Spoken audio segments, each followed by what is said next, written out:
لو لسه بتسلقي اللحمة الأول وترجعي تاخدي شوربتها عشان تعملي بيها البامية، انسي بقى الطريقة القديمة دي وتعالي هقولك أسهل وأجمل طريقة للبامية باللحمة.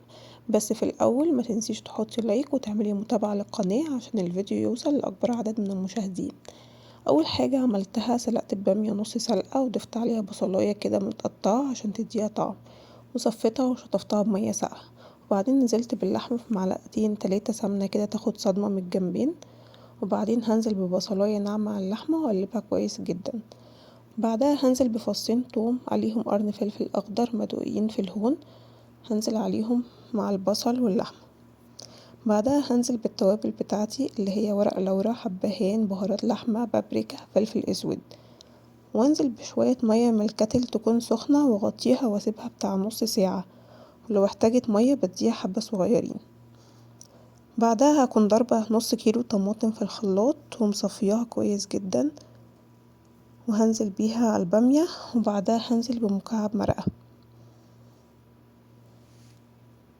وبعدين سبتها تاخد كده وتدي مع بعضها حوالي ربع ساعة كمان. بعد كده نيجي للخطوة الأخيرة اللي هي الليمون والكمون، دول بيكونوا في الآخر عشان الكمون لو اتحط في الأول مع البهارات اللي حطيتها هيمرر البامية جدا، فاحنا بنحطه في الآخر عشان يدي طعم قوي وظاهر في الأكل. هنحط حوالي من الليمونة ليمونتين 3 على حسب ذوقك، بس الليمون بيخلي البامية فيها مزازة وبيخلي طعمها خطير جدا. بعدين 10 دقايق ونطفي عليها، بتكون ما شاء الله عليها ريحة قلب البيت والجيران بتخبط عليكي من الريحة.